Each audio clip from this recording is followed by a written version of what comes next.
ఆ! Okay sir. ఈరోజు నేను స్పెసిఫికల్లీ కొన్ని important topics exam point of view నుంచి ఇంపార్టెంట్ టాపిక్స్ ప్రిన్సిపల్స్‌కి సంబంధించి నేను కంపల్సరీగా చెప్పాలని అనుకున్నాను. ఎందుకంటే ఇందులో చాలా ఫైనర్ పాయింట్స్ ఉంటాయి. మనం రొటీన్‌గా ఒక కాగితం నామినేషన్‌కి వచ్చినప్పుడు అది ఆఫీస్‌లో మనం తీసుకొని దాన్ని యాజ్ ఇట్ ఈస్‌గా ఆహ్, ఎస నామ్ ఒక స్టాంప్ కొట్టేస్తాం, పంపించేస్తాం. కానీ దానిలో ఎన్ని ఫైనర్ పాయింట్స్ ఉంటాయనేది మనకి తెలుసుకోవాల్సిన అవసరం ఉంది. ఎగ్జామ్ పాయింట్ ఆఫ్ వ్యూ నుంచి మనకి ఇవి చాలా చాలా ఇంపార్టెంట్ కాబట్టి, ఇప్పుడు నేను ఈరోజు నేను డీల్ చేస్తున్న టాపిక్ నేను ఆల్రెడీ గ్రూప్‌లో పెట్టాను కాబట్టి, ఈ చాప్టర్ 10 అనేది ఇవాళ కంప్లీట్ చేస్తాను. ఇందులో ఎన్ని న్యూయాన్సెస్ ఉంటాయంటే, అంటే ఇందులో నేను ఇన్‌సైడ్ ఔట్ నాకు తెలుసు గానీ, ఇందులో మీరు ఈ బుక్ నేను చెప్పిన తర్వాత కంపల్సరీగా ఇందులో అట్‌లీస్ట్ చదవగలిగినంత చదవండి. నేను చెప్తున్న అండర్‌లైన్ చేస్తున్న పాయింట్స్ మోస్ట్ ఇంపార్టెంట్. సెక్షన్ 38 ఏమో అసైన్‌మెంట్‌లో ఉంటుంది. సెక్షన్ 39 ఏమో నామినేషన్ కిందొస్తుంది. ఇది డైరెక్ట్‌గా ఇన్స్యూరెన్స్ యాక్ట్‌లోనున్నటువంటి మొట్టమొదట పెట్టిన చట్టంలో 1938 ఆఫ్ ఇన్స్యూరెన్స్ యాక్ట్‌లోని ఉన్నటువంటి చాలా important facilities to the policy holders. ఈ అసైన్‌మెంట్ అనేది it is complete transfer of rights and title. అంటే ఏంటి అంటే, ఇప్పుడు నా చేతిలో ఒక రూ. 10 నోటుంటే, ఆ రూ. 10 నోట్‌ని నేను మీ చేతిలోకి పెట్టడం అన్నమాట. ఇంకొకళ్ళ చేతిలోకి మొత్తం వాల్యూ. ఈ నోట్‌ని ఎలా కావాలంటే వాళ్ళు వాడుకుంటారు. This is called assignment. అంటే టైటిల్ అంటే ఈ వాల్యూ ఏదైతే ఉందో ఆ పాలిసీ బాండ్ 1,00,00,000 కావచ్చు, 1,00,000 కావచ్చు. దాని మొత్తం తాలూకా దాని మీద ఉన్నటువంటి వాల్యుయేషన్ అంతా కూడా కంప్లీట్‌గా ట్రాన్స్‌ఫర్ అయిపోతుంది. అంటే వీళ్ళ పేరు మీద ఎవరి పేరు మీద అయితే నేను ఇప్పుడు హెచ్ఎఫ్ఎల్ పేరు మీద తీసుకుంటే హెచ్ఎఫ్ఎల్ పేరు మీదకి ట్రాన్స్‌ఫర్ అయిపోతుంది. అంటే ఇంక ఆ పాలిసీ మీద నాకు ఎటువంటి హక్కు, అధికారం లేకుండా మొత్తం ఆ బ్యాంక్‌లో నేను లోన్ తీసుకుంటే బ్యాంకర్‌కి, హౌసింగ్ లోన్ తీసుకుంటే హౌస్‌కి, వెహికల్ లోన్ తీసుకుంటే ఎవరికి మనం ఆ టైటిల్‌ని ట్రాన్స్‌ఫర్ చేయదలుచుకుంటే వాళ్ళకి ఆ అసైన్‌మెంట్ అనేది కంప్లీట్‌గా మన హక్కుల్ని అది అది ఏ రకంగా అనేది నేనిప్పుడు ఒకసారి చెప్తాను. ఒకసారి టైటిల్ ట్రాన్స్‌ఫర్ అయిన తర్వాత, దాని మీద మనకి ఎటువంటి రైట్స్ ఉండవు. దాని మీద మనకి ఎటువంటి టైటిలు ఉండదు. ర రైట్స్ అండ్ టైటిల్ అనేది కంప్లీట్ ట్రాన్స్‌ఫర్ అనేది జరుగుతుంది. Complete transfer. కంప్లీట్. కంప్లీట్‌గా వాళ్ళ చేతిలో పెట్టామనమాట. అంటే మన పిలక వాడి చేతిలో ఉంటుంది. ఇప్పుడు మనం ఫ్యూచర్‌లో ఏదైనా డబ్బులు పేమెంట్ జరగాలి అంటే సపోజ్ ఏ అనే పాలిసీ హోల్డర్ పాలిసీ తీసుకున్నాడు. అతను ఒక ఇల్లు కొనుక్కున్నాడు. ఆ ఇంటి కోసం అని చెప్పి లోన్ తీసుకున్నాడు. ఆ లోన్ కోసం అని చెప్పి ఒక బ్యాంక్ దగ్గరికెళ్ళాడు. హౌసింగ్ లోన్ తీసుకున్నాడు. తీసుకున్నాక ఆ బ్యాంక్‌కి ఈ పాలిసీని ఇచ్చాడు. 1,00,00,000 పాలిసీని అక్కడ పెట్టాడు. 1,00,00,000 లోను బ్యాంకర్ ఈ ఇంటి కోసం ఇచ్చాడు. ఇచ్చినప్పుడు సపోజ్ ఈ పర్సన్‌కి ఏదైనా రిస్క్ జరిగితే, ఈ అప్పు యాజ్ ఇట్ ఈస్‌గా తీరిపోతుంది. ఇల్లు మిగిలిపోతుంది. ఎవరికి? నామినీకి. దీని బెనిఫిట్ ఇదనమాట. ఈ పాలిసీ తాలూకా అప్పుడు ఈ 1,00,00,000 అనేది ఎల్ఐసి ఈ బ్యాంక్‌కి పే చేస్తుంది. 1,00,00,000. ఈ పాలిసీ బాండ్ కూడా బ్యాంకర్ చేతిలో ఉంటుంది గాబట్టి, అతనే ఎల్ఐసికి డిశ్చార్జ్ ఇస్తాడు. అతని చేతిలో టైటిల్ ఉంటుంది. అతని చేతిలోనే ఓనర్‌షిప్ ఉంటుంది. రైట్స్ ఉంటాయి కాబట్టి, అతని దగ్గర మనం అన్ని పేపర్స్ తీసుకుంటాము. ఆయన సబ్మిట్ చేసిన పాలిసీ బాండు, డిశ్చార్జ్ బేసిస్ మీదని మనం ఆహ్, ఈ క్లెయిమ్ అనేది సెటిల్ చేస్తాం. ఇల్లు వీళ్ళ నామినీకి ఫ్రీ అయిపోతుంది. అంటే ఇంక నామినేషన్ క్యాన్సిల్ అయిపోతుంది గదా! ఎప్పుడైతే లోన్ అనేది అదే అసైన్‌మెంట్ అనేది జరుగుతుందో ఆటోమేటిక్‌గా ఈ నామినేషన్ అనేది క్యాన్సిల్ అయిపోతుంది. Assignment cancels nomination. అయితే ఇందులో ఒక పాయింట్ ఉంది. ఎల్ఐసీలో లోన్ తీసుకొని పాలిసీ కనుక అసైన్ చేస్తే నామినీ అసైన్ ఈ ఈ టైప్ ఆఫ్ అసైన్‌మెంట్ అంటే ఎల్ఐసీలోనే మనం లోన్స్ ఇస్తాం కదా! పాలిసీ హోల్డర్‌కి. ఇది బ్యాంక్ ఇచ్చింది. లేకపోతే హెచ్ఎఫ్ఎల్ ఇచ్చింది లోను. ఇక ఎల్ఐసీ కూడా లోన్ ఇస్తుంది. ఎల్ఐసీ ఎప్పుడైతే లోన్ ఇస్తుందో ఎల్ఐసీకి అసైన్ చేస్తారు పాలిసీ హోల్డర్. కానీ ఆ టైంలో నామినేషన్ మాత్రము క్యాన్సిల్ అవ్వదు. ఎందుకు క్యాన్సిల్ అవ్వదు? ఎలా క్యాన్సిల్ అవ్వదు అంటే, మనం లోన్ సపోజ్ అది ఒక 1,00,000 పాలిసీ అనుకుందాము. ఒక రూ. 20,000 లోన్ తీసుకున్నాడు అనుకుందాము. 20,000 మేరకే ఆ అప్పు, ఆ అప్పు మీద ఉన్నటువంటి వడ్డీ మేరకే ఆ పాలిసీ అసైన్ అవుతుందన్నమాట. ఎవరికీ? ఎల్ఐసికి. ఎల్ఐసికి. ఈ ఎల్ఐసికి only to the extent of the loan and the loan interest. మన మిగిలిన 80,000 ఏదైతే ఉందో ఇన్సూరబుల్ వాల్యూ ఉంది కదా ఆ పాలసీ మీద. టోటల్ 1,00,000 పాలసీ కాబట్టి 1,00,000 ఇన్సూరబుల్ వాల్యూ. అందులో 20 తీసేస్తే మిగతా 80,000 మీదని నామినీకి హక్కు ఉంటుంది. అంటే ఇంట్రెస్ట్ ఎక్కువ అవుతున్న కొద్దీ 80,000 లోనే వాల్యుయేషన్ తగ్గుతూ ఉంటుంది. ఆ తగ్గుతున్న మేరకి ఆ వాల్యూకి నామినీకి హక్కు ఉంటుందన్నమాట. సబ్జెక్ట్ టు అందుకే the assignment on a policy loan అనేది subject to outstanding loan plus interest. అంతే. ఆ మేరకే ఎల్ఐసికి డబ్బులు వెళ్తాయి. మిగిలిన అమౌంట్ అంతా కూడా నామినీకి వెళ్తుంది. అంటే ఇక్కడ జరిగినటువంటి అసైన్మెంట్ ఏదైతే ఉందో అది నామినేషన్ ని మాత్రం ఎట్టి పరిస్థితుల్లోని క్యాన్సిల్ చేయదు. నామినీ తాలూకా రైట్స్ కూడా బ్యాలెన్స్ ఆఫ్ ది లోన్ మేరకి ఎగ్జిస్ట్ అవుతాయి. ఇది చాలా చాలా ఇంపార్టెంట్ పాయింట్. ఇప్పుడు ఈ అసైన్మెంట్ మీదని ఫర్దర్ డీటెయిల్స్ చెప్తాను.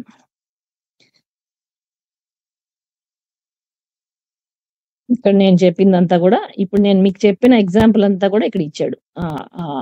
ఆ లోను ట్రాన్స్ఫర్ ఆఫ్ ది ఇది అన్నమాట. ఇప్పుడు సెక్షన్ 38 ఆఫ్ ఇన్సూరెన్స్ యాక్ట్ అనేది 26/12/2014 అమెండ్మెంట్ అనేది జరిగింది. ఇన్సూరెన్స్ యాక్ట్ అమెండ్మెంట్ జరిగినప్పుడు ఇప్పుడు నేను చెప్పినటువంటి ఏదైతే బ్యాలెన్స్ ఆఫ్ ది అంటే సపోజ్ నేను 10 lakhs పాలసీ తీసుకున్నానండి. తీసుకుంటే ఈ 10 lakhs లోన్ ఏదైతే ఉందో నేను ఒక చిట్ తీసుకున్నాను. ఒక 2 lakhs కి చిట్ తీసుకున్నాను. లేకపోతే ఒక లోన్ తీసుకున్నాను బ్యాంక్‌లోని. ఆ లోన్ మేరకే assignment balance of the amount nominee పేరు మీదకి ఇవ్వడానికి స్కోప్ ఉంటుంది ఎల్ఐసికి. ఇది కొత్త ఇందాక నేను చెప్పిందేది అబ్సల్యూట్ అసైన్‌మెంట్ మొత్తం వాల్యూ మనం అసైనీకే ఇవ్వాలి. కానీ to the extent of the loan మాత్రమే అసైన్‌మెంట్ అనేది జరగాలి అనేది ఒక కొత్త ప్రొవిజన్. ఎలా అయితే ఇందాక ఎల్ఐసికి చెప్పాము 20,000 ప్లస్ 80,000 ఏదైతే చెప్పామో అటువంటిదే హోల్లీ ఆర్ పార్ట్ అనే ఒక ఫీచర్‌ని తీసుకొచ్చారు అసైన్‌మెంట్‌లోకి. This is not absolute assignment. It is only to the extent of the loan value అనేది గుర్తుపెట్టుకోవాలి. అంటే లోన్ ఎంత తక్కువ ఉంటే ఆ మేరకే అసైన్‌మెంట్ అనేది వర్క్ అవుతుంది. బ్యాలెన్స్ అమౌంట్ నామినీకి పేయబుల్. ఆ బ్యాలెన్స్ ఇందాక నేను ఒక పాయింట్ చెప్పాను. అసైన్‌మెంట్ విల్ క్యాన్సిల్ నామినేషన్ అని చెప్పుకున్నాం కదా! అసైన్‌మెంట్ నామినేషన్‌ని క్యాన్సిల్ చేస్తుంది. కానీ ఇక్కడ అలా కాదు. ఈ 2 lakhs మేరకి క్యాన్సిల్ అవుతుంది. బ్యాలెన్స్ 8 lakhs మేరకి నామినీకి ఆ పాలసీ మీదని హక్కులనేవి ఈ 2014లో ఉన్నటువంటి ఇది కల్పించిందన్నమాట. ఇట్లా బ్యాలెన్స్ ఆఫ్ ఇంట్రెస్ట్ ట్రాన్స్‌ఫర్ అనేది ఒక ప్రొవిజన్ పెట్టుకున్నారు. ఎందుకు? నా దగ్గర పాలసీ 10 lakhs ఉంది. నేను చేసిన అప్పు 2 lakhs మొత్తం ఎందుకు పెట్టాలి? అతని మొత్తం టైటిల్ ఎందుకు ట్రాన్స్‌ఫర్ చేయాలి? లేదు. నేను 2 lakhsకి టైటిల్ ట్రాన్స్‌ఫర్ చేస్తాను. 8 lakhsకి టైటిల్ నేను రిటైన్ చేసుకుంటాను. Title on the assets of the property. Asset మేరకే నేను టైటిల్ ట్రాన్స్‌ఫర్ అనేది జరుగుతుందన్నమాట. ఇది ఒక కాన్సెప్ట్ తీసుకొని వచ్చారు. ఏది? ఈ అమెండ్మెంట్ ఆఫ్ ది ప్రొవిజన్‌లోని అసైన్‌మెంట్ ప్రొవిజన్‌లోని. అండ్ ఇందులో ముఖ్యంగా కొన్ని పాయింట్లున్నాయి. ఏంటంటే నేను నా చేతిలో పాలసీ ఉన్నప్పుడు నేను దాన్ని మరొకళ్ళకి ఇచ్చినప్పుడు నేను అసైనర్ అవుతాను. ఎవరి చేతిలో అయితే పాలసీ ఉంటుందో వాళ్ళు అసైనర్ అంటాము. ఎవరికైతే మనం టైటిల్ ట్రాన్స్‌ఫర్ చేస్తామో వాళ్ళు అసైనీ అవుతారు. నేను లెస్ థాన్ 18 years అనే పర్సన్ అనే పర్సన్ అసైనర్ అయితే ఆ పర్సన్‌కి లెస్ థాన్ 18 years ఉండకూడదు. అంటే మైనర్‌లు అసైన్‌మెంట్ చేయడానికి వీలవ్వదు. మైనర్ పాలసీని కూడా ఎట్టి పరిస్థితుల్లోని ఎవరు కూడా అసైన్ చేయడానికి వీలవ్వదు. కానీ ఎల్ఐసి మాత్రం మైనర్ పాలసీ‌లకి కూడా లోన్స్ ఇస్తాము. మైనర్ పాలసీస్‌కి కూడా లోన్స్ ఇస్తాము. అండ్ ఆ లోన్ ప్రొసీడ్స్ అనేవి కంపల్సరీగా ఈ మైనర్ తాలూకా ఫీజు కట్టడానికో దేనికో వాడుతున్నాము అనే లెటర్ కూడా తీసుకుంటాము. కంపల్సరీ. అది మనం లోన్ అప్లికేషన్ బ్యాక్ సైడ్ సంతకం పెట్టిస్తాం. ఏమని? నేను ఈ డబ్బులు నా పిల్లలు ఎవరైతే ఉన్నారో ఈ పాలసీ తీసుకున్నది పిల్లల పేరు మీద కాబట్టి ఆ పిల్లలకి వెల్ఫేర్ కోసమే నేను ఈ డబ్బులు సొమ్ముని వాడతాను అని సంతకం పెట్టించుకుంటాం. ఎవరితోటి? ఆ లోన్ తీసుకునేటటువంటి మేజర్ పర్సన్ తోటి. అందుకే ఇక్కడ ఒక చాలా ఇంపార్టెంట్ పాయింట్ జాగ్రత్తగా వినండి. పాలసీ హోల్డర్ వేరు, లైఫ్ ఎష్యూర్డ్ వేరు. పాలసీ హోల్డర్ వేరు, లైఫ్ ఎష్యూర్డ్ వేరు. లైఫ్ ఎష్యూర్డ్ అంటే ఎవరి పేరు మీద అయితే రిస్క్ కవర్ ఉంటుందో వాళ్ళు పాలిసీ లైఫ్ అష్యూర్డ్ ఎవరైతే పాలిసీ డబ్బులు కడుతూ ఉంటారో, ఎవరైతే పాలిసీని హోల్డ్ చేస్తారో, ఎవరైతే ప్రపోజల్ ఇస్తారో వాళ్ళందరూ కూడా పాలిసీ హోల్డర్స్ కింద వస్తారు. కానీ ఆ పాలిసీ హోల్డర్ ఇప్పుడు సపోజ్ నేను నా పిల్లల పేరు మీద పాలిసీ తీసుకుంటే నేను పాలిసీ హోల్డర్‌ని. నా పిల్లలు ఎవరి పేరు మీద అయితే నేను తీసుకున్నానో వాళ్ళు they are the life assured. అందుకే ఈ అసైన్‌మెంట్ అనేది మైనర్ పాలిసీ మీదని మనం అసైన్ చేయలేము. ఎప్పుడైతే ఈ లైఫ్ అష్యూర్డ్ మేజర్ అవుతాడో వాడు అసైన్ చేసుకుంటాడే తప్పితే పాలిసీ హోల్డర్ స్టేటస్‌లో మనం అసైన్ చేయడానికి వీల్లేదు. Except for the LIC loan. LIC loan తీసుకున్నప్పుడు మాత్రం మైనర్ పాలిసీని మనం అసైన్ చేయడానికి వీలు పడుతుంది. ఇదండి ఇక్కడ ప్రొవిజన్. అంటే policy holder has the right to act on behalf of the అంటే ఆ లైఫ్ అష్యూర్డ్ కోసం అతను వర్క్ చేయొచ్చు. లైఫ్ అష్యూర్డ్ బెనిఫిట్ కోసం ఆయన అసైన్ చేయొచ్చు. లైఫ్ అష్యూర్డ్ కోసం వర్క్ చేయొచ్చు. కానీ ఇండివిడ్యువల్‌గా, ఇండిపెండెంట్‌గా ఆ పాలిసీని అతను డీల్ చేయడానికి లేదు. అండ్ అసైనీ ఎవరైతే ఉన్నారో అసైనీ అండ్ కంప్లీట్ ఓనర్‌షిప్ వస్తుంది. ఆ అసైనీకి కంప్లీట్ ఓనర్‌షిప్ అనేది వస్తుంది. రైట్ వస్తుంది. టైటిల్ వస్తుంది ఆ పాలిసీ మీద. అందుకని అసైనీ ఎప్పుడైనా సరే ఆ లోన్ రీపేమెంట్ జరగట్లేదు అని అతనికి అనిపిస్తే ఆ పాలిసీని అసైనీ కూడా సరెండర్ చేయొచ్చు. కంపల్సరీగా దాన్ని లీగల్‌గా కూడా తీసుకొని వెళ్ళొచ్చు. అంటే అతను నాకు లోన్ అప్పు తీర్చట్లేదు. ఇప్పుడు నేనేం చేయాలి? అతని పాలిసీని నేను సరెండర్ చేసుకుంటాను. ఆ పాలిసీ మీద వచ్చిన ఎంతొస్తే ఆ డబ్బులు నేను సర్దుకుంటాను. ఆ అమౌంట్ నేను ఆ లోన్‌కి జప్తు చేస్తాను అని చెప్పేసి అతనికి ఎవ్రీ పవర్ ఉంటుంది. ఆ పాలిసీని కంప్లీట్‌గా అతను దాన్ని ఏ రకంగా కావాలంటే ఆ రకంగా హ్యాండిల్ చేయడానికి పవర్స్ అనేవి వస్తాయి. సో, అసైన్‌మెంట్ అనేది ఈ రకంగా ఇంతవరకు ఎప్పుడు ఎవరు ఆ అవసరం రాదు. అంటే ఎవరైతే డిఫాల్ట్ అవుతారో, లోన్స్ డిఫాల్ట్ అవుతారో వాళ్ళకి ఇలాంటి ప్రాబ్లమ్ అనేది అరైజ్ అవుతుంది. అయితే ఈ ట్రేడింగ్ ఆఫ్ ది పాలిసీస్ అంటే ఇది ఏంటంటే ఇది చాలా ఇంపార్టెంట్ పాయింటు. ఏం చేసేవాళ్ళంటే ఇప్పుడు నేను ఒక 1,00,000 పాలిసీ ఉంది. నేను ఈ పాలిసీ చేశాను. ఒక 20 ఇయర్స్ పాలిసీ అనుకుందాం. నేను దీని మీదని ఒక 12 ఇయర్స్ డబ్బులు కట్టాను. 12 ఇయర్స్ నేను I have paid for this policy. కడితే నేను ఆల్మోస్ట్ 12 ఇయర్స్ అంటే more than half term paid కదా! పోనీ 10 ఇయర్స్ అనుకుందాం. 10 ఇయర్స్ డబ్బులు కట్టాను. అంటే 50,000కి నేను పే చేసేసాను ఆల్రెడీ ఈ పాలిసీకి. కదా! ఇప్పుడు ఈ పాలిసీ హోల్డర్‌కి ఏం చేస్తాడంటే ఇంకొక పర్సన్ ఎంటర్ అయ్యి ఈ ఏ అనే పాలిసీ హోల్డర్‌కి బి అనే పాలిసీ హోల్డర్ ఏం చేస్తాడంటే నువ్వు 50,000 కట్టావు కదా! నువ్వు పాలిసీ సరెండర్ చేస్తే నీకు వాడు 30% ఇస్తాడు. అంటే 15,000 ఇస్తానంటున్నాడు. నేనేం చేస్తానంటే నీకు 20,000 ఇస్తా. నువ్వు నాకు పాలిసీని అసైన్ చెయ్యి. నేను అసైనీ స్టేటస్‌లో ఆ పాలిసీని లాక్కుంటా. అంటే ఇక్కడ వీడికి బెనిఫిట్ ఎంత? మనం సరెండర్ చేస్తేనేమో 15,000 ఇస్తాం కాబట్టి వీడు ఈ బికి ఇస్తాడు. ఇచ్చి ఈ 20,000 తీసేసుకుంటాడు. ఈ 50,000 ఇతని పేరు మీదకి టైటిల్ ట్రాన్స్‌ఫర్ అవుతుంది. ఇతను మిగిలిన ప్రీమియం కట్టుకొని ఎండ్‌లోని డబ్బులు తీసుకుంటాడు. This is called trading of LIC policies. అంటే ఇదంతా విచిత్రంగా ఉంది గదా! ఇలాంటివన్నీ మనకి అంటే ఇలాంటివి కూడా జరుగుతాయా? అంటే ఇవే జరిగాయి కాబట్టే అంటే ఇలాంటి వ్యాపారం గూడా పెద్ద ఎత్తున జరిగింది ఎల్ఐసీలో. ఇలాంటి కేసులు కోర్టు కేసులు అయ్యాయి. ఇవన్నీ అయ్యేసరికి ఎల్ఐసీకి తలనొప్పి అనిపించి ఇటువంటి ట్రేడింగ్ అనేది రూల్ ఔట్ చేస్తూ ఎల్ఐసీ ఒక చట్టం పాస్ చేసింది. That is called so public interest litigation అనేది అంటే కోర్టులో కూడా రైజ్ అయిన తర్వాత ఎల్ఐసీ ఇలాంటి అసైన్‌మెంట్స్ చెల్లవు అని చెప్పేసి ఇచ్చింది. అందుకని registered organisations and government backed ఆర్గనైజేషన్స్‌కి మాత్రమే and non banking financial corporations ఏవైతే ఉన్నాయో ఎన్‌బిఎఫ్‌సిస్ అంటారు వాటిని ఇన్‌స్టిట్యూషన్స్. ఈ ఇన్‌స్టిట్యూషన్స్ అంటే చిట్ కంపెనీస్ అండి. బ్యాంక్స్ అన్నీ కూడా ఫైనాన్స్ ఆర్గనైజేషన్స్. ఫైనాన్షియల్ ఇన్‌స్టిట్యూషన్స్ అంటారు వాటిని. నాన్ బ్యాంకింగ్ అంటే ఈ డిపాజిట్స్ తీసుకోవడము, fixed deposits, term deposits, loans ఇవన్నీ ఇస్తాయి కదా! కానీ ఈ చిట్ కంపెనీస్ మన ఎల్ఐసి కూడా ఎన్‌బిఎఫ్‌సి కిందే వస్తుంది. వీళ్ళందరూ కూడా డైలీ ట్రాన్సాక్షన్స్ అనేది ఉండదు. అంటే బ్యాంక్‌లో ఏం చేస్తాం మనం ఇవాళేస్తాం రేపు తీసుకుంటాం. బట్ ఎల్ఐసిలో అలా కాదు కదా! వేయడమే తప్పితే తీయడానికి మనం అలౌ చేయం. Up to first 3 years, up to first 3 years, 5 years ఇట్లా లాక్ ఇన్ పెడతాం.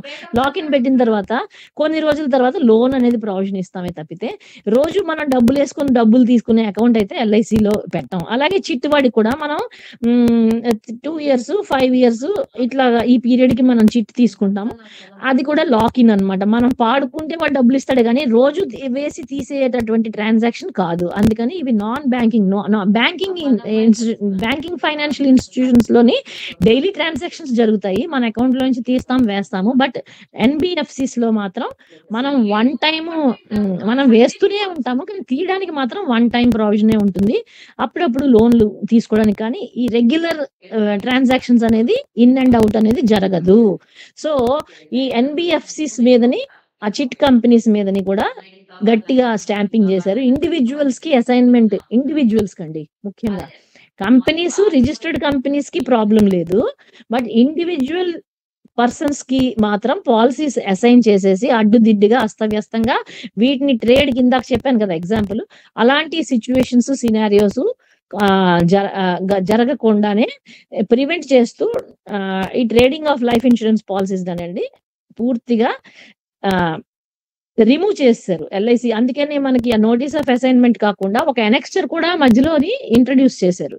ఈ ఎనెక్స్చర్ లోని అసలు దేనికి తీసుకుంటున్నారు, ఎందుకు తీసుకుంటున్నారు, మీరు ఇండివిజువలా, మీరు కార్పొరేషనా, మీ రిజిస్టర్డ్ ఐడి ఎంత, మీ అప్ ఎంత, లోన్ ఎంత, ఇంకా బ్యాలెన్స్ ఎన్నాళ్ళు, ఇవన్నీ ఎక్స్ట్రా క్వశ్చనర్స్ అన్ని కూడా పెట్టారు to prevent the trading of the insurance policy. So this is how things are happening. And ఈ ఒక్కసారి ఈ అసైన్మెంట్ ఏదైతే చేస్తామో ఓకే ఇది వెరీ ఇంపార్టెంట్ పాయింట్. అసైన్మెంట్ ఎప్పుడైతే చేస్తామో అసైన్మెంట్ ని ఎట్టి పరిస్థితుల్లోని ఎవ్వరము కూడా క్యాన్సిల్ చేయలేము. అంటే ఫర్ ఎగ్జాంపుల్ చెప్తాను, నేను ఎస్ఐఎన్ఆర్ నా చేతిలో పాలసీ ఉంది, నేను బ్యాంక్ దగ్గర లోన్ తీసుకున్నాను, నా పాలసీని నా పాలసీ తాలూకా టైటిల్, ఓనర్షిప్, రైట్స్ అన్ని నేను కోల్పోయాను నా పాలసీకి. అవన్నీ కూడా ట్రాన్స్ఫర్ చేశాను ఎస్ఐనికి. ఓకే ట్రాన్స్ఫర్ ఇవాళ చేశాను, రేపు నాకు నచ్చలే అందుకని నేను క్యాన్సిల్ చేస్తాను నిన్నటి అసైన్మెంట్ అని చెప్పి నేను అనడానికి వీల్లేదు. Assignment cannot be cancelled. అంటే ఈ రోజు చేసి రేపు నా మనసు మార్చుకుంటాను, రేపు నా మాట మారుస్తాను అనే కాన్సెప్ట్ లేదు. నేను ఒకసారి ట్రాన్స్ఫర్ చేసిన తర్వాత దిస్ ఈజ్ పెర్మనెంట్. దీనిలో ఇంకా చేంజ్ అనేది లేదు, నో చేంజ్ ఉంది. ఎప్పుడు మళ్ళీ ఎస్ఐని వాడి అప్పు తీరింది అనుకుంటే అప్పుడు వాడు మళ్ళీ దీన్ని ఇవ్వచ్చు, ఇతనికి ఇవ్వచ్చు. ఎలాగా? Through reassignment. రీఅసైన్మెంట్ ద్వారానే ఇతనికి మళ్ళీ తన తాలూకా రైట్స్ వస్తాయి. ఈ టైంలోనే ఇది వరకు మనం ఏం చేసేవాళ్ళం అంటే 2016కి ముందు ఏం చేసేవాళ్ళం అంటే అసైన్మెంట్ అనేది జరిగిన తర్వాత నామినేషన్ క్యాన్సిల్ అయిపోతుందని చెప్పుకున్నాం. నామినేషన్ క్యాన్సిల్ చేస్తుంది ఏది? అసైన్మెంట్. ఇది క్యాన్సిల్ అయింది. క్యాన్సిల్ అయిన తర్వాత మళ్ళీ రీఅసైన్మెంట్ జరిగిన తర్వాత మళ్ళీ నామినేషన్ తీసుకునేవాళ్ళం. కానీ ఇప్పుడు ఏం జరిగింది? Assignment will not cancel the nomination. Assignment will not cancel the nomination. అది ఆల్రెడీ ఇందాక చెప్పాను ఎందుకో. లోన్ మేరకి అసైన్మెంట్ ఎగ్జిస్టెన్స్ లోకి వస్తుంది. బ్యాలెన్స్ ఆఫ్ లోన్ వాల్యూ ఉంది కదా, అంటే సమ్మెష్యూర్డ్ ఇందాక చెప్పాను కదా, 10 లక్షలు సమ్మెష్యూర్డ్ ఉంది, 2 లక్షలు లోన్ అయితే మిగతా 8 lakhs ఫ్రీ అమౌంట్ కదా. ఆ ఫ్రీ అమౌంట్ కూడా ఇతని చేతిలోనే ఉంటుంది, అన్డౌటెడ్లీ అసైనీ చేతిలోనే ఉంటుంది. నామినీ అనేది పిక్చర్ లోకి రాదు. కానీ ఈ 8 lakhs మేరకి ఎప్పుడైతే ఈ రీఅసైన్మెంట్ అనేది జరిగిందో ఈ రైట్స్ అనేది ఎప్పుడైతే ట్రాన్స్ఫర్ అయిపోతాయి ఎస్ఐఎన్ఆర్ కి, ఆటోమేటిక్ గా నామినేషన్ రైట్స్ కూడా ఓపెన్ అవుతాయి. నామినీ రైట్స్ కూడా ఓపెన్ అవుతాయి అనేది ఇక్కడ point. Next,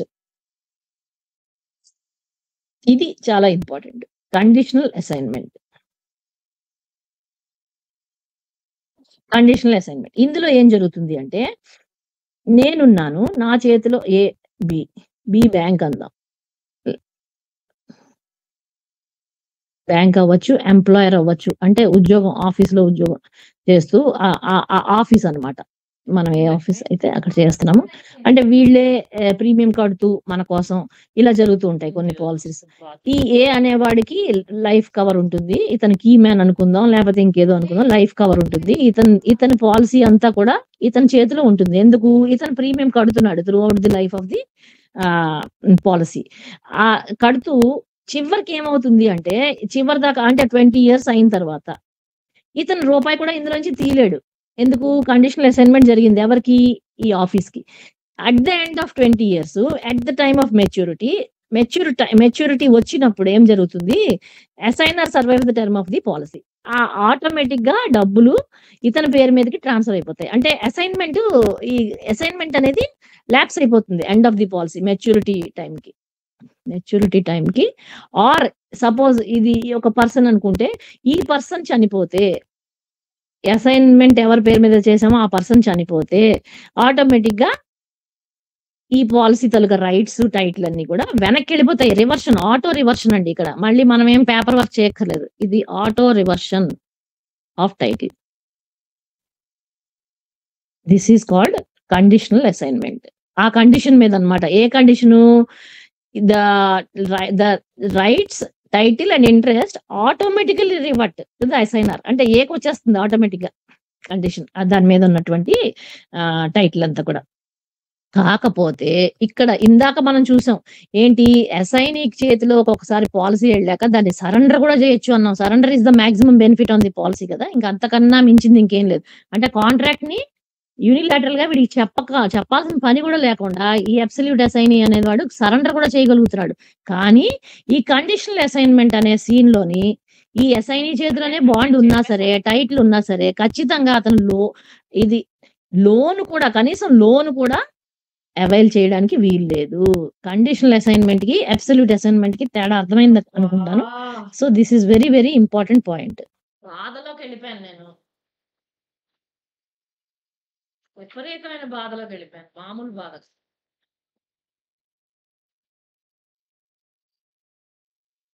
it was so painful yesterday. I could not bear అన్నమాట. ఇందాక మీకు ఆల్రెడీ నేను ఈ పాయింటే చెప్పాను. ఏమైంది? కొల్లేటరల్ సెక్యూరిటీగా హౌసింగ్ లోన్ తీసుకొని అసైనర్ పాలిసీని ఇచ్చాడు బ్యాంక్‌కి. చేస్తే అలా జరుగుతున్నప్పుడు డెత్ అక్కరైతే ఆ బ్యాంక్ ఏం చేస్తుంది? పాలిసీ ప్రొసీడ్స్ లోంచి 10 lakhs లోన్ ఇంకా 2 lakhs ఉంది. ఆ 2 lakhs మేరకు అడ్జస్ట్ చేసుకొని బ్యాలెన్స్ అమౌంట్ నామినీకి ఇచ్చేస్తుంది. నామినీకి చూడండి. Is return to the nominee of the deceased policy holder. ఇక్కడే ఇందాక నేను చెప్పిన ఇంపార్టెంట్ పాయింట్. ఇది చేసినటువంటి అమెండ్మెంట్ అన్నమాట. పూర్వం రోజుల్లో assignment used to cancel the nomination. కానీ ఇక్కడ ఏం జరుగుతోంది? అసైన్‌మెంట్ జరిగినా సరే బ్యాలెన్స్ ఆఫ్ లోన్ అనేది ఆ కాన్సెప్ట్ ఉన్నప్పుడు ఆ డిసీజ్డ్ పాలిసీ హోల్డర్ చనిపోతే నామినీ అనేది లైవ్ లోనే ఉంది. క్యాన్సిలేషన్ జరగలేదు ఇక్కడ. ఇది important. Is payable to the nominee. అది చాలా ఇంపార్టెంట్. ఓకేనా? If there is no nomination, of course nomination లేకుండా కూడా ఒక్కొక్కసారి పాలిసీస్ ఇప్పుడైతే ఈ సినారియోలో ఈ విజిలెన్స్ ఈ యాంగిల్స్ లో నామినేషన్ లేకుండా పాలిసీ తీసుకోవడానికే లేదు. కానీ ఇది వరకు ఉండేవి. అప్పుడు లీగల్ హెయిర్స్ అంటే ఒకవేళ ఉన్నా సరే చనిపోవచ్చు కదా! ఇఫ్ ది నామినీ ప్రీడిసీజెస్ అప్పుడు కూడా లీగల్ హెయిర్స్ అనేది అంటే టైటిల్ ఓపెన్ అవుతుంది. ఈ లీగల్ హెయిర్స్ అనేవాళ్ళు పిక్చర్ లోకి వస్తారు to claim the balance of the interest of the sum assured and the bonuses on the policy. ఇంకా ఈ అసైన్‌మెంట్ అనేది పూర్తిగా కవర్ చేసాము. ఇప్పుడు మీరు ఇక్కడ క్వెషన్ చూసినట్లయితే ఏ టైప్ ఆఫ్ అసైన్‌మెంట్‌లో assignee becomes the owner of the policy అంటే అబ్సల్యూట్ అసైన్‌మెంట్‌లోనే the assignee becomes the owner of the policy. మరి కండిషనల్ అసైన్‌మెంట్‌లో ఏం జరుగుతుంది? చెప్పాను ఆల్రెడీ. అక్కడ టైటిల్ ట్రాన్స్‌ఫర్ అనేది జరగదు. ఓన్లీ అసైనర్ ఎవరైతే ఉన్నారో అంటే నా పేరు మీద నేను పాలిసీ చేసుకున్నాను. లేకపోతే చేసాడు నా తాలూకా ఎంప్లాయీ. అతను నా పాలిసీని నా చేతిలో లేకుండా అతని చేతిలో పట్టుకున్నాడు అంతే. పట్టుకున్నాడు. అతను దాన్నేం చేయలేడు. లోన్ తీయలేడు, సరెండర్ చేయలేడు. దాన్నేమి కానీ నేను కూడా ఏం చేయలేను అట్ ద సేమ్ టైమ్. ఈ కేసుని నేను కూడా ఏం చేయలేను. ఆయన కస్టడీలో తీసుకున్నాడు to prevent any mishandling of the policy. మళ్ళీ ఆ బెనిఫిట్స్ అన్నీ కూడా నాకే వస్తాయి. దట్ ఈస్ కండిషనల్ అసైన్‌మెంట్ అండి. ఇక్కడ అసైనీకి రైట్స్ ఏమీ లేవు అనేది ఇక్కడ మీరు జాగ్రత్తగా గమనించాల్సిన విషయం. ఫైనల్ పాయింట్ ఇది. చాలా చాలా ఇంపార్టెంట్. ఓకే. ఎలా అయితే అసైన్‌మెంట్‌కి ఎలా అయితే రూల్స్ మార్చారో, నామినేషన్‌కి కూడా 3/3/2016ని ఒక సర్క్యులర్ వచ్చింది. 3/3/2016ని ఒక సర్క్యులర్ వచ్చింది. అప్పుడు మన క్లాస్ 1 లీగల్ హెయిర్స్‌ని కూడా కొద్దిగా రీడిఫైన్ చేశారు. ఆఫ్ హిందూ యాక్ట్ ప్రకారం. క్లాస్ 1 హిందూ యాక్ట్ ప్రకారం. అంటే పేరెంట్స్ అన్నాడు. అప్పటిదాకా మదర్ ఒక్కటే క్లాస్ 1 లీగల్ హెయిర్. కానీ ఇక్కడికొచ్చేసరికి ఈ సర్క్యులర్ ప్రకారం పేరెంట్స్ అన్నాడు. అంటే ఫాదర్‌ని కూడా తెచ్చారు లీగల్ క్లాస్ 1లోకి. And also wife and children. ఇదండి. వీళ్ళంతా కూడా బెనిఫిషియరీ నామినీ అనే ఒక కాన్సెప్ట్ వచ్చింది. బెనిఫిషియరీ నామినీ చూసుకోండి. ఒక పాలిసీ హోల్డర్ అనేవాడు ఉంటే ఖచ్చితంగా బెనిఫిషియరీ నామినీకి మాత్రమే నామినేషన్ ఇవ్వాలి. Other than class 1 legal hairs. The parents, wife or children వీళ్ళలో ఎవరికి ఒక్కళ్ళకైనా ఇవ్వచ్చు. అందరికి కలిపి ఇవ్వచ్చు. ఇచ్చిన వాళ్ళల్లో ఈ కాన్సెప్ట్ కూడా తెచ్చారు. షేర్స్ ఒక ABC wife, mother, kid. Table మీద పెట్టాను నువ్వు తాగిందా? నేను నా వైఫ్‌కి 50% ఇస్తా. మా మదర్‌కి 20% ఇస్తా. నా కిడ్‌కి 30% ఇస్తాను. ఇలా అన్నమాట. So this is called shares. ఇదో కాన్సెప్ట్ తీసుకొచ్చారు. ఈ చట్టాన్ని 1938 నామినేషన్ చట్టాన్ని మార్చి మనకి ఇప్పుడు షేర్స్‌ని కూడా అందుకే మనం నామినేషన్ కొడుతున్నప్పుడు మల్టిపుల్ నామినీస్ అని ఎప్పుడైతే ఆప్షన్ ఇస్తామో మల్టిపుల్ అనేది ఇవ్వగానే ఈ షేర్స్ పర్సెంటేజ్ అనేది కంపల్సరీగా డిఫైన్ చేయమని మనకి వచ్చేస్తుంది. అందులో ఆప్షన్స్ వస్తాయన్నమాట. ఇవన్నీ కూడా ముందు లేవండి. ఇవన్నీ కూడా మోడిఫైడ్ అమెండ్మెంట్స్ తీసుకొచ్చారు. తీసుకొచ్చినప్పుడు ఈ బెనిఫిషియరీ నామినీ కాన్సెప్ట్ అనేది వచ్చినప్పుడు ఏం జరిగింది? దీనివల్ల ఆ పాలిసీస్ అనేవి కేవలం ఫ్యామిలీ మెంబర్స్, డిపెండెంట్స్, ముఖ్యంగా డిపెండెంట్ ఫ్యామిలీ మెంబర్స్ కి మాత్రమే చెందేటట్టుగా ఎన్ష్యూర్ చేశారు. దీని వల్ల ఏమవుతుందంటే ఇన్ష్యూరబుల్ ఇంట్రెస్ట్ అనేది క్వశ్చన్ లోకి రాదు. తల్లి తండ్రి ఆ వ్యక్తి బతకాలని కోరుకుంటాడు. వైఫ్ కూడా ఆ వ్యక్తి బతకాలని కోరుకుంటుంది. అలాగే పిల్లలు కూడా ఈ ఇన్ష్యూరబుల్ ఇంట్రెస్ట్ అనేది క్వశ్చన్ లోకి రాదు. XYZకి ఇచ్చేస్తే దీన్నంతా కూడా ట్రేడింగ్ లోకి వచ్చిందనుకోండి. ఇదంతా కూడా మ్యాటర్ లోకి. అంటే ట్రేడింగ్ అంటే బిజినెస్ గా ఇక్కడ ఇది నిన్న ఆల్రెడీ చెప్పుకున్నాము.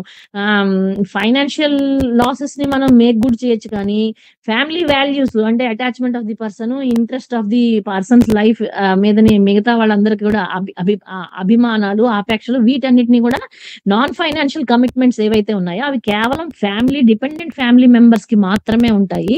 అవుట్ సైడర్స్ కి ఉండవు అనే ఒక కాన్సెప్ట్. దాని వల్లనే ఈ ట్రేడింగ్ అనేది రాకుండా, అంటే నేను ₹1,00,00,000 పాలసీ ఏ అనే పర్సన్ మీద తీసి అతన్ని ఎలాగోలాగా యాక్సిడెంట్ ఏదో ఒకటి చేసేసి ఆయన్ని రిమూవ్ చేసేస్తాను. ఈ ₹1,00,00,000 నేను తీసుకుంటాను. అది కాదు కదా అక్కడ. అది కాదు నామినేషన్ అనేది. అందుకే ఈ కాన్సెప్ట్ తీసుకొచ్చారు. బెనిఫిషియరీ నామినీస్ అనే కాన్సెప్ట్ వల్ల ఏమవుతుంది అంటే ఇట్లాంటి సినారియోస్ తీసుకురావడం అనేది ట్రేడింగ్ అనేది, లేకపోతే ఈ గుడ్ విల్ లేకుండా, ఇన్ష్యూరబుల్ ఇంట్రెస్ట్ లేకుండా ఉత్తినే ఎన్కాష్ చేసుకోవడానికి పాలసీ అమౌంట్ ని ఎన్కాష్ చేసుకోవడం అనే ఒక దుర్బుద్ధితో పాలసీస్ చేయడం అనే ఒక అలాంటివి కూడా జరిగాయండి. విపరీతంగా అలాంటి కేసులు జరిగిన తర్వాతనే బుద్ధి వచ్చి ఇలాంటివన్నీ కూడా మనకి స్ట్రాంగ్ గా తీసుకొచ్చారు ఈ చట్టాలన్నీ కూడా.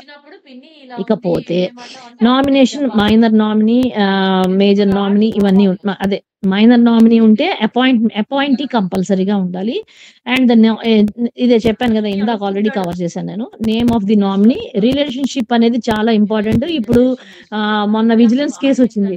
ఏంటి అంటే క్లాస్ 1 లీగల్ హెయిర్స్ కాకుండా నెఫ్యూ నీస్ అని చెప్పి ఇచ్చేస్తే దానికి కూడా విజిలెన్స్ వాళ్ళు అబ్జెక్ట్ చేశారు. You cannot give nomination to XYZ. ఇందాక మనం అనుకున్న XYZ కాన్సెప్ట్ ఇవ్వడానికి వీల్లేదు. ఎందుకు ఇలా ఇచ్చారు అనేది లైఫ్ అష్యూర్డ్ దగ్గర నుంచి ఎక్స్ప్లెనేషన్ తీసుకోండి, ఏజెంట్ దగ్గర నుంచి ఎక్స్ప్లెనేషన్ తీసుకోండి. ఇవన్నీ కూడా ఎందుకు ఈ చట్టం ఏదైతే అమెండ్మెంట్ జరిగిందో నామినేషన్ కి, ఈ పర్టికులర్ 39 కి, సెక్షన్ 39 కి అమెండ్మెంట్ చేశారు కదా. ఎప్పుడు దానికి మనకి సర్క్యులర్ ఏమో ఇది ఇచ్చారు, 2016 ని ఒక సర్క్యులర్ ఇచ్చారు క్లెయిమ్స్ నుంచి ఈ బెనిఫిషరీ నామినీ కాన్సెప్ట్ మీదని. సో ఈ విషయాలన్నీ కూడా మనకి చాలా చాలా యూస్ఫుల్ అండ్ ఇంపార్టెంట్. అండ్ ఈ చేంజెస్ ని కూడా మన నోటీస్ లోకి తెచ్చుకోవాలి. అండ్ ఈ నామినీ రిలేషన్షిప్, ఈ relationship should be necessarily class 1 relationship and percentage of the benefit. ఇవన్నీ కూడా కొత్త విషయాలు మనకి. అంటే ఎవరికైనా ఇవ్వచ్చు నామినేషన్ అనే ఒక ప్రీ ఎగ్జిస్టింగ్ రీజన్ నుంచి ఇప్పుడు రెస్ట్రిక్టెడ్ గా తీసుకొచ్చారనమాట. దీన్ని తీసుకొచ్చి ఇట్లాగా డిఫైన్ చేశారండి. ఎంతమందికైనా అంటే ఫ్యామిలీలో ఎంతమంది, ఇప్పుడు నేను చెప్పిన క్లాస్ 1 లీగల్ హెయిర్స్ ఒక 6, 7, 10 మంది ఉంటే కనుక వాళ్ళకి జాగా సరిపోకపోతే అది ఇన్కార్పొరేట్ చేయడానికి ఎండార్స్మెంట్ గా కూడా దాన్ని రాసి ఇమ్మని చెప్పి తీసుకొచ్చారనమాట. దాన్ని ఇది అమెండ్మెంట్ యాక్ట్ 2015 లో దీన్ని అమెండ్ చేశారు. చేసినప్పుడు మనకి మామూలు ఇది ముందు నుంచి ఉంది రివోక్డ్. అంటే ఇందాక చెప్పాను assignment cannot be cancelled, assignment cannot be revoked. అంటే ఇవాళ నేను ఇస్తాను, రేపు నాకు ఇష్టం లేదు నేను వెనక్కి తీసుకుంటాను, అది నామినేషన్ కి చేయొచ్చు కానీ అసైన్మెంట్ కి అలాంటిది లేదు. నామినేషన్ కి మాత్రం ఆ ఫెసిలిటీ ఉంది. ఓకే, ఒకళ్ళకన్నా ఎక్కువ మంది నామినేషన్ ఇవ్వచ్చు. Okay, the policy holder and the life assured are 2 different. ఇందాక చెప్పాను already. Policy holder, life assured ఎందుకు ఇద్దరు అనేది నేను ఎక్స్ప్లెయిన్ చేశాను. అంటే మైనర్ లైఫ్ మీద తీసుకున్నట్లయితే ఆర్ ఎంప్లాయర్ స్కీమ్ ఉంది కదా, దానిలో కూడా అంతే కదా. ఎంప్లాయీ వేరు, ఎంప్లాయర్ వేరు, ఇద్దరు ఇండివిజువల్స్. సో అలాంటి టైంలో ఈ పాలసీ హోల్డరు అంటే కండిషనల్ నామినీ చెప్పినప్పుడు చెప్పాను ఎలా వస్తుందో, ఎంప్లాయర్ పాలసీ హోల్డర్ గా ఎలా మారుతాడో, ఎంప్లాయీ లైఫ్ ఇష్యూడ్ గా ఎలా ఉంటాడో. ఇలాంటి సినారియోలో అప్పుడు మాత్రము ఇలా డిఫరెంట్ పర్సన్స్ ఉన్నప్పుడు మాత్రము we cannot name A nominee on the policy. అక్కడ నామినేషన్ పనిచేయదు. ఓకేనా, అది విషయం. ఇదంతా మనకు తెలిసిందే. మోర్ దెన్ 1 పర్సన్ నామినేట్ చేసుకోవచ్చు, పర్సంటేజ్ ని డిఫైన్ చేయొచ్చు.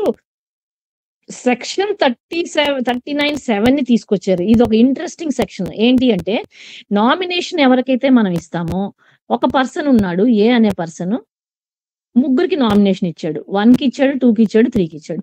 ఇందులో ఒక పర్సన్ సపోజ్ ఇతంది డెత్ అక్కరైంది. సర్వైవింగ్ నామినీస్ కి బ్యాలెన్స్ ఆఫ్ ది వాల్యూస్ వెళ్ళిపోతాయి.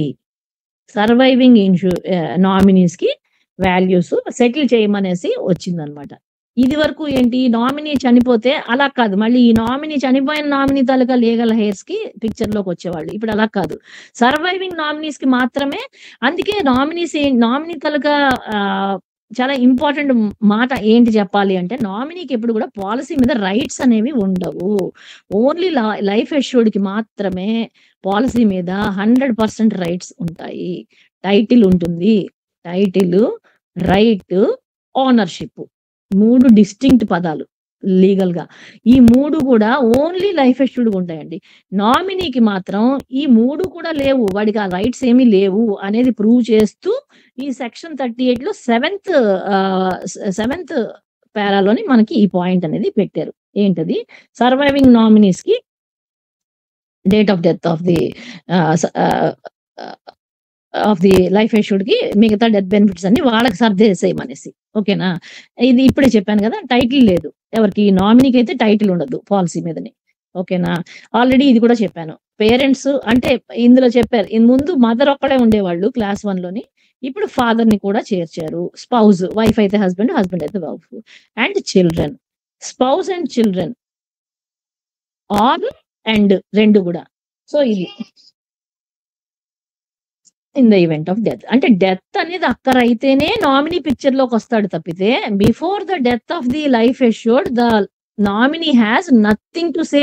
ఆయన ఒక silent cinema. He cannot talk, he cannot ask, he cannot demand, he cannot raise anything from the policy. అర్థమైంది కదా. అండ్ ఇది కాకుండా సపోజ్ పాలిసీ హోల్డర్ నామినేషన్ ఇచ్చేసాడండి. ఇచ్చేసిన తర్వాత పాలిసీలోని నామినీస్ ఉన్నారు. ఏ అనే పాలిసీ హోల్డర్ ఉన్నాడు. నామినేషన్ 1, 2, 3కి ఇచ్చాడు. ఇచ్చేసిన తర్వాత ఇదే పాలిసీ హోల్డర్ సైలెంట్ గా వెళ్ళి ఒక విల్ తయారు చేశాడు. వీలునామా అంటాం తెలుగులో. వీలునామా తయారు చేసేస్తే దీన్ని 4, 5 అనే ఇద్దరు వ్యక్తులకి ఇచ్చాడు. ఇప్పుడు ఏంటవుతుంది? వీల్ ఏదైతే ఉందో ది విల్ క్యాన్సిల్ నామినేషన్. ఇదొక చాలా ఇంపార్టెంట్ పాయింట్. అది ఎవరం కూడా ఎప్పుడు కూడా రియల్ టైమ్ లైఫ్ లోని ఇలాంటి సినారియో ఇప్పటిదాకా నా 33 ఇయర్స్ సర్వీస్ లో నేను చూడలేదు కానీ but will cancel the nomination. అది నామినేషన్ ఉన్నా సరే అది పనిచేయదు. విల్లో ఎవరైతే పర్సన్స్ ఉన్నారో వాళ్ళకే అమౌంట్స్ పే అవుతాయి అనేది ఇక్కడ చాలా ఇంపార్టెంట్ పాయింట్.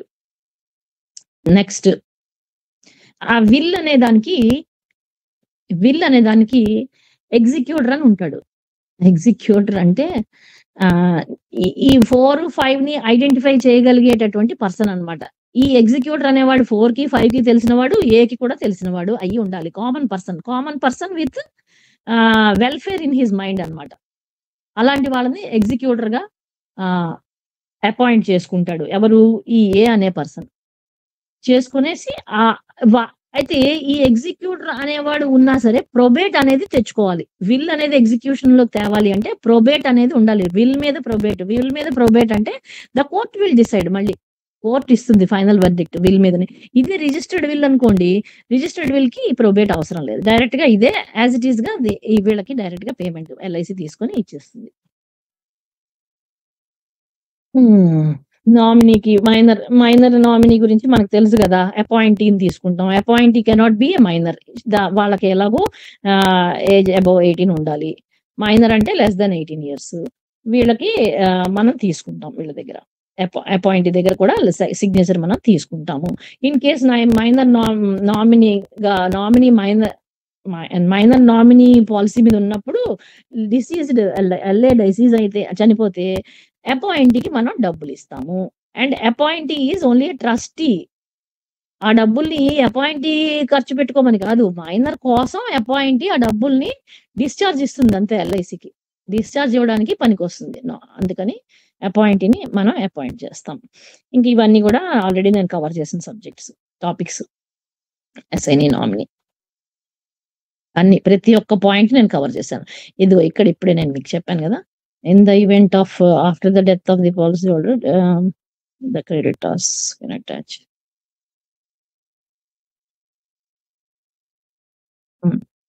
నామినీ అనేది ఎన్నిసార్లైనా మార్చుకోవచ్చు. కానీ అసైన్మెంట్ కి అలాంటి సీన్ లేదండి. మా ఇష్టం వచ్చినట్టు మార్చుకోవడానికి అవ్వదు.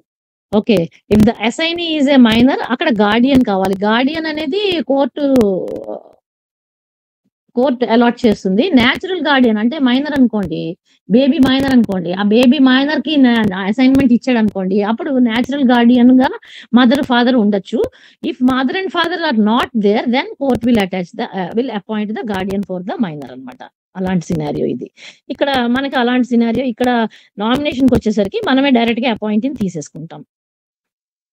అట్లాగా ఈ 39 ఇది చెప్పుకున్నాం కదా ఆల్రెడీ. 39లో 7th పాయింట్ చెప్పుకున్నాం.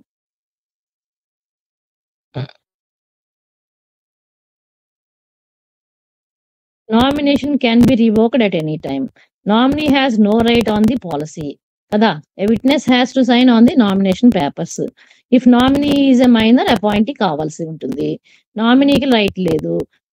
నామినేషన్ ని లైఫ్ ఎష్యూర్డ్ ఎన్నిసార్లు అయినా మార్చుకోవచ్చు. విట్నెస్ తీసుకుంటాం. So all the 4 are correct ఈ క్వశ్చన్ లో. ఈ లోన్ గురించి మనందరికీ తెలిసిన విషయాలే. మనం రోజు ఆఫీస్ లో డీల్ చేసేవి తెలిసిన విషయాలు నేను చెప్పదలుచుకోలేదు. ఏవైతే మనకి కొద్దిగా డౌట్ఫుల్ గా ఉండి ప్లస్ మనకి ఎగ్జామ్ పాయింట్ ఆఫ్ వ్యూ నుంచి ఏవైతే అవసరమో నేను వాటినే కవర్ చేస్తాను. లైవ్ పాలసీలకి 90% ఆఫ్ ది వాల్యూ లోన్ ఇస్తాము. ల్యాప్స్డ్ పాలిసీస్‌కి మనం 85% ఆఫ్ ది సరెండర్ వాల్యూని లోన్‌గా ఇస్తాము. ఇది మనకి నార్మల్‌గా తెలిసిన విషయము. అలాగే మైనర్ పాలిసీ మీదని లోన్ తీసుకోవడానికి వీలు లేదు. Except when there is an exceptional మనం వెనకాల పేజీలో రాస్తాం కదా! ఆ లోన్ అమౌంట్ ఆ మైనర్ వెల్‌ఫేర్ కోసము ఫీజు కట్టడానికో దేనికో వాడుతున్నాము అని మనం డిక్లరేషన్ ఇచ్చుకొని తీసుకుంటాం అనమాట. అండ్ ఫోర్‌క్లోజర్‌లో ఏదైతే ఉందో ఈ ఫోర్‌క్లోజర్ అనేది ఒక ప్రాబ్లమ్. లోన్ తీసుకొని ఒక పాలిసీ హోల్డర్ లోన్ తీసుకొని దాని మీద వడ్డీ కట్టకుండా వదిలిపెడితే దాన్ని పాలిసీని ఎన్నాళ్ళు వదిలిపెడితే ఒక బ్రోకెన్ పీరియడ్ ప్లస్ 2 ఫుల్లీ అంటే 1 ఇయర్ ప్లస్ బ్రోకెన్ పీరియడ్. ఇది ఇక్కడ విషయం. ఇలా ఉన్నప్పుడే మనకి లోన్‌ని ఫోర్‌క్లోజ్ చేస్తుంది కార్పొరేషను. ఈ పీరియడ్ దాటిన తర్వాత. అంటే 28 మార్చ్ 2025లోని దాని తాలూకా ఫుల్లీ పడింది. పాలిసీ హోల్డర్ లోన్ ఏమో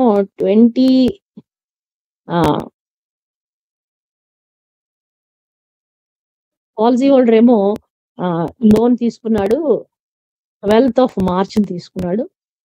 సో 12th ఆఫ్ మార్చ్ నుంచి 28th మార్చ్‌కి 16 డేస్.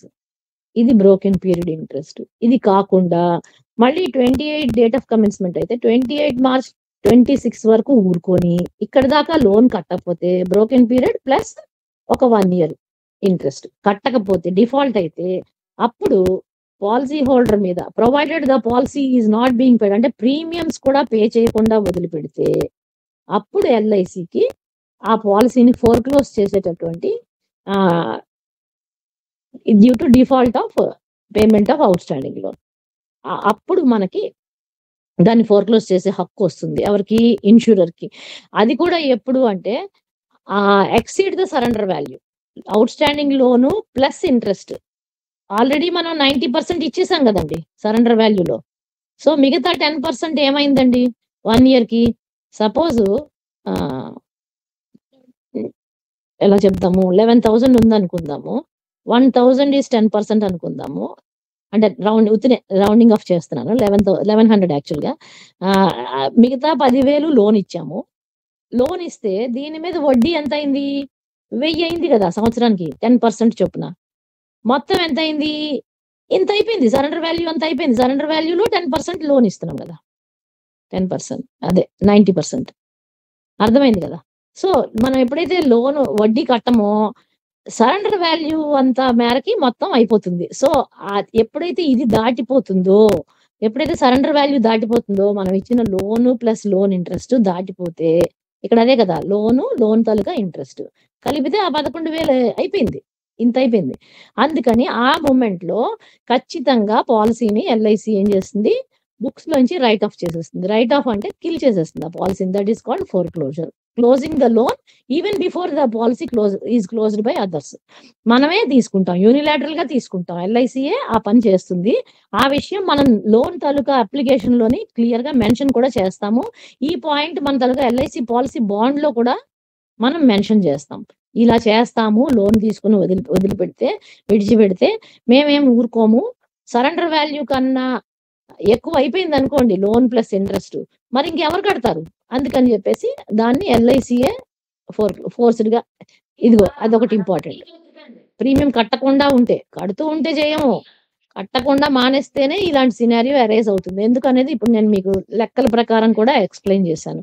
సో ఈ పాలిసీస్ అనేవి ఈ రకంగా మనం ఫోర్‌క్లోజ్ చేస్తామండి. ఈ కంపల్సరీగా ఇది ఇంపార్టెంట్. పాలిసీ హోల్డర్‌కి వెళ్ళాలి. అడ్వైస్ వెళ్ళాలి. "నువ్వు వడ్డీ కట్టరా బాబు. నువ్వు కట్టకపోతే నేను దీన్ని ప్లగ్ పీకేస్తాననే" విషయం ముందే మనం ఖచ్చితంగా పాలిసీ హోల్డర్‌కి ఇంటిమేషన్ అనేది పంపించాలి. అలాగే balance of the surrender value ఏదైతే ఉందో ఇది చాలా ఇంపార్టెంట్. ముఖ్యంగా అది ఇలా అది మాన్యుయల్‌లో అయితే ₹250 కన్నా తక్కువ ఉంటే సరెండర్ వాల్యూ మనం ఫోర్‌క్లోజ్ చేయాలి అనేది ఎక్స్‌ప్రెస్‌గా రాసి ఉంది. అండ్ ఎప్పుడైతే ఈ అమౌంట్ కన్నా తక్కువైపోయిందో సపోజ్ వాడు 11,000 సరెండర్ వాల్యూ, వాడేమో లోన్ తీసుకున్నాడు 10,000 వడ్డీ ఏమో ₹1,000 అయిపోయింది. 1 ఇయర్ ఎండ్‌కి ఆటోమేటిక్‌గా మనం ఫోర్‌క్లోజ్ చేసాం. Which is so less than 250 అయిపోయింది కదా సరెండర్ వాల్యూ. ఇదే సరెండర్ వాల్యూ ఆల్రెడీ. వాడు లోన్ తీసుకున్నాడు, ఇంట్రెస్ట్ ఎంత అయింది? 11,000 ఏమో టోటల్ అప్పు అయింది. అక్కడేమో లోను అదే పాలసీ మీద ప్రీమియమ్స్ కట్టట్లే. కాబట్టి ఇది కదలలేదు. ఈ వాల్యూ కదలలేదు. ఈ సరెండర్ వాల్యూ అనేది స్టేబుల్ అయిపోయింది. అప్పుడు ఇలాంటి సినారియో వచ్చింది. ఓకే. ఇలాంటి సినారియో వచ్చినప్పుడు పాలసీ హోల్డర్ కంపల్సరీగా రీఇన్‌స్టేట్‌మెంట్‌కి వచ్చాడు అనుకుందాం. వచ్చినప్పుడు ఇక్కడ 11,300 ఉందనుకుందాం. ఇక్కడ 11,000 దాటేసరికి అది క్లోజ్ అయిపోయింది. బ్యాలెన్స్ 300 ఉంది కదా! ఈ బ్యాలెన్సు ఎల్ఐసి ఫోర్‌క్లోజర్ అకౌంట్‌లో ఉంచి పెడుతుంది. డిశ్చార్జ్ వచ్చిన తర్వాత ఆ డబ్బులు ఇవ్వాలి మనం పాలసీ హోల్డర్‌కి. పాలసీ హోల్డర్ దగ్గర నుంచి ఫోర్‌క్లోజర్‌కి సరెండర్ డిశ్చార్జ్ తీసుకుంటాం. తీసుకొనేసి ఆ డబ్బులు పేమెంట్ చేస్తాం. ఈ డబ్బులు పేమెంట్ చేయకుండా ఎల్ఐసి ఖాతాలో ఉన్నంత సేపు పాలసీ హోల్డరు మళ్ళీ కూడా నేను మెడికల్లీ ఫిట్, నేను పాలసీని కంటిన్యూ చేస్తానని చెప్పేసి మనకి అప్లై చేసుకుంటే రివైవల్ అనేది, ఇక్కడ రివైవల్ అనరండి దీన్ని. రీఇన్‌స్టేట్‌మెంట్, పాలసీని తిరిగి బతికించుట. ₹100 charges కట్టించుకుంటాం. Reinstatement charges కట్టించుకుంటాం. Reinstatement quotation తీస్తాము. దానిలో పాలసీ హోల్డర్ లోను, ఇంట్రెస్ట్ 2 కలిపి కట్టాలి. Plus premium plus interest up to date కట్టాలి. ఈ రెండిట్లోని కాకుండా ప్రీమియం ప్లస్ ఇంట్రెస్ట్ కట్టి ఒక్క లోన్ ఇంట్రెస్ట్ కట్టినా కూడా దాన్ని మనం రీఇన్‌స్టేట్ చేస్తాం. లోన్ మొత్తం కట్టక్కర్లేదు. ఇంట్రెస్ట్ ఒక్కటి కట్టినా సరే రీఇన్‌స్టేట్ చేస్తాం. పార్షియల్ లోన్ కట్టినా కూడా రీఇన్‌స్టేట్‌మెంట్ అనేది చేస్తాం. చేసిన తర్వాత ఖచ్చితంగా reinstatement is also another kind of a revival. కానీ వీడిప్పుడు వదిలేసుకున్న పాలసీని ఎందుకొచ్చాడు అనేది మనకి డౌట్ ఉంటుంది కాబట్టి ఖచ్చితంగా మనం ఏమంటారు దాన్ని, రివైవల్ రిక్వైర్మెంట్స్ మాత్రం పక్కాగా మనం పాటించి తీసుకుంటాం. ఇదివరకు రీఇన్‌స్టేట్‌మెంట్ డెసిషన్ డబ్బులు కట్టించుకొని ఎంఆర్ ₹100 ప్లస్ డిపాజిట్‌లో పెట్టి డీఓకి పంపించేవాళ్ళం. వాళ్ళు ఓకే అన్నాక ఇప్పుడు ఈ రీఇన్‌స్టేట్‌మెంట్ అనే ప్రొసీజర్‌ని బ్రాంచ్ ఆఫీస్‌కే దాన్ని డెలిగేట్ చేశారు. అండ్ బ్రాంచ్ ఇన్‌చార్జ్ ఆ రీఇన్‌స్టేట్‌మెంట్ కొటేషన్‌ని బ్రాంచ్ ఇన్‌చార్జ్ వాలిడేట్ చేయాలి. ముందు ఏవో వాలిడేట్ చేయాలి. తర్వాత బిఎం వాలిడేట్ చేయాలి. ఆ తర్వాత దాన్ని పాలసీ హోల్డర్ వెళ్ళి క్యాష్ కౌంటర్‌లో ముందు లోన్‌లోకెళ్ళి ఆ లోన్‌లో నుంచి లోన్ ఆప్షన్‌లోకెళ్ళి అక్కడనే ఇంట్రెస్ట్‌ను అసలు కావాలంటే అసలును, ప్రీమియం కూడా అక్కడి నుంచి కట్టుకోవాలన్నమాట. ఆ రీఇన్‌స్టేట్‌మెంట్‌కి ఒక్కదానికి ఈ మెథడ్‌లోనే మనం దాన్ని బతికిస్తాం. Minimum duration of loan. మనం ఇప్పుడు సపోజ్ నేను 22ని లోన్ తీసుకున్నాను. 22 మార్చ్‌ని నేను లోన్ తీసుకున్నానండి. నేను మళ్ళీ మళ్ళీ నెక్స్ట్ లోన్ పెట్టుకోవాలి అంటే మినిమమ్ డ్యూరేషన్ ఈ లోన్ అంటే నెక్స్ట్ లోన్ తీసుకోవాలన్నా, ఈ ఉన్న లోన్ నేను కట్టేయాలన్నా, రీపేమెంట్ చేయాలన్నా సరే కనీసం 6 నెలలు మధ్యలో గ్యాప్ ఉండాలి. ఒకవేళ లేదు, నేను ఇవాళ తీసుకున్నాను, రేపే వచ్చి కట్టేస్తాను. I will repay the loan tomorrow అని నేను అన్నాననుకోండి. ఓకే. మనం రీపే చేస్తాము అంటే మనం వద్దనకూడదు. కాబట్టి తీసుకుంటాము. బట్ ఈ 6 మంత్స్ ఇంట్రెస్ట్ కలెక్ట్ చేస్తాం. దీనిలో ఒక రూల్ ఉంది మళ్ళీ. ₹2000 ఇవన్నీ ఫైనల్ పాయింట్స్ అవన్నీ మనం బుక్‌లో ఎక్కడెక్కడ అదన్నీ మన సర్క్యులర్‌లో ఉంటాయి. వివీపీడియాలో కూడా ఉంటాయి. కానీ ఇక్కడ ఇంత డీటెయిల్డ్‌గా ఇది మన ఎగ్జామ్ పాయింట్ ఆఫ్ వ్యూ నుంచి ఇంత ఇన్ డెప్త్ లేదు కాబట్టి నేను ఇప్పుడు అది కూడా టచ్ చేయట్లేదు. ఎందుకంటే I don't want to waste your time and my time also. And ఇక్కడ ఇంకొకటి, లోను ఇవాళ తీసుకొని మళ్ళీ నాకు అంటే నాకు నా పాలసీ మీద 1,00,000 ఉంది సరెండర్ వాల్యూ. 90% అంటే 90,000 ఈస్ నా లోన్ ఎలిజిబిలిటీ. నేను ఫుల్ ఫోర్స్‌లో పెట్టుకున్నాను పాలసీని. కానీ నాకు అవసరం అని నేను 20,000 తీసుకున్నా. ఎప్పుడు? 22 మార్చ్‌ని. నాకు మళ్ళీ 2 మంత్స్ తర్వాత నాకు మళ్ళీ లోన్ అవసరం పడింది. నేను ఇస్తానా? ఇవ్వనా? మళ్ళీ బ్యాలెన్స్ అమౌంట్ నాకు కావాలి. ఇంకో 30,000 నాకు అర్జెంట్‌గా కావాలి. ఇచ్చి తీరాలి పార్టీ అడిగినప్పుడు. అక్కడ మళ్ళీ ఈ రూల్ చెప్పకూడదు. ఈ మినిమమ్ డ్యూరేషన్. మినిమమ్ డ్యూరేషన్ ఏంటి అంటే మనం కలెక్ట్ చేసే ఇంట్రెస్ట్ గురించి మనం ఇక్కడ మాట్లాడుకుంటున్నాం అంతే.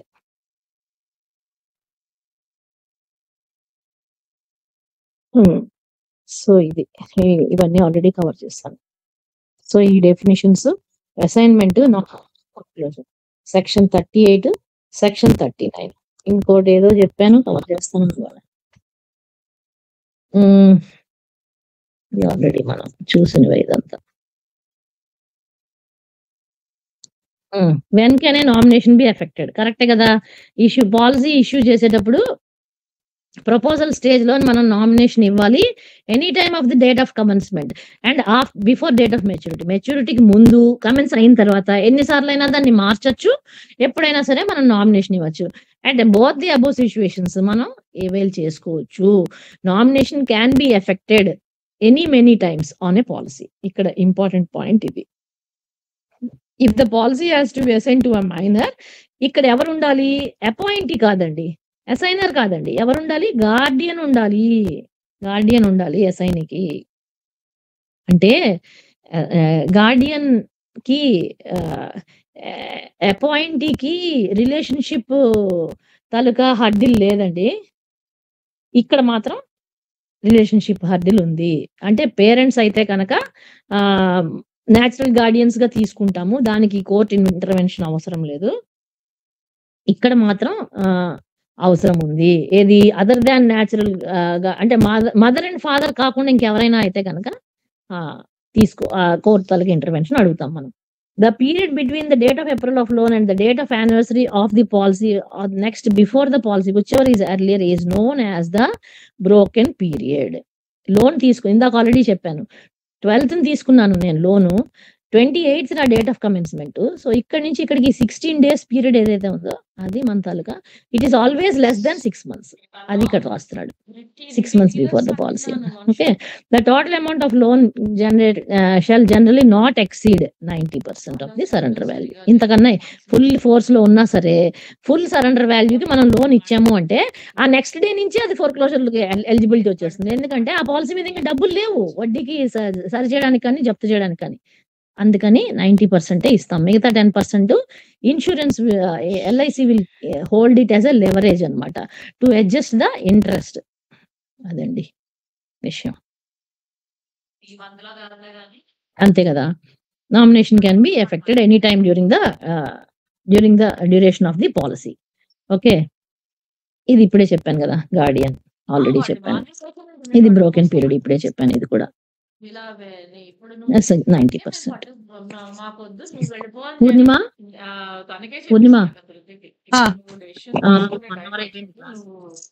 అవునులే. అయితే ఆపడానికి నాకు అవ్వలేదు. ఆపేస్తావుగా ఇప్పుడు ఇంకా? ఆపేస్తాను. ఆపలేను నేను, నా ప్రాబ్లం కూడా ఉంది. లేదు అవును, లేదు లేదు అని అంతా కవర్ అయింది కదా. Nomination, assignment, foreclosure. సో రేపటి క్లాస్ లోని నేను యూలిప్స్ అవి చాలా ఇంపార్టెంట్ పాయింట్స్ అవి చాలా బాగా వచ్చింది మేడం ఈరోజు. సార్ ధన్యవాదాలు సార్. సబ్జెక్ట్ చాలా బాగా, చాలా వివరంగా, చాలా చక్కగా వచ్చింది ఈరోజు. ఎందుకంటే 39, 38, 39, 7 మరి వీళ్ళు చదువుకోవాలి, చదువుకుంటారులే శనివారం ఆదివారం. ఎందుకు ఈ టాపిక్స్ కవర్ చేస్తున్నానంటే ఇవి ఎగ్జామినేషన్ పాయింట్ ఆఫ్ వ్యూ నుంచి very valuable. And sir Subbarao గారు ఇందాక ఎవరో అన్నారు కదా 400 pages ఉంది, అదేమో 200 ఉండేది అనేసి. ఆ 275 కి పైన 200 pages ఏం చేశాడంటే ప్రిన్సిపల్స్ ని, ప్రాక్టీస్ ని ఇంచుమించుగా ఓవర్లాప్ చేస్తాడు. అంటే అక్కడ ఉన్నవన్నీ తెచ్చి ఇక్కడ కూడా పడేశాడు, అందులో ఈ బుక్ లో పడేశాడు. అంతే. అందుకే నేను చెప్పాను, ఆల్రెడీ నేను కవర్ చేశాను. ముందు పెట్టిన 2 వీడియోల్లోని ఆ మిగిలిన 200 pages కవర్ చేశాను. ఇప్పుడు ఏదైతే ప్రిన్సిపల్స్ లో ఏదైతే జిస్ట్ ఉందో చాలా ఇంపార్టెంట్ పాయింట్స్, ఇవి కోర్ పాయింట్స్. ఇవి మామూలుగా PDF స్కాన్ చేసి పెట్టాను సార్. 02 పెట్టాలి, రేపు ఎప్పుడో పెడతాను. అలాగే సార్. Okay sir. అయితే థ్యాంక్ యూ. ధన్యవాదాలు.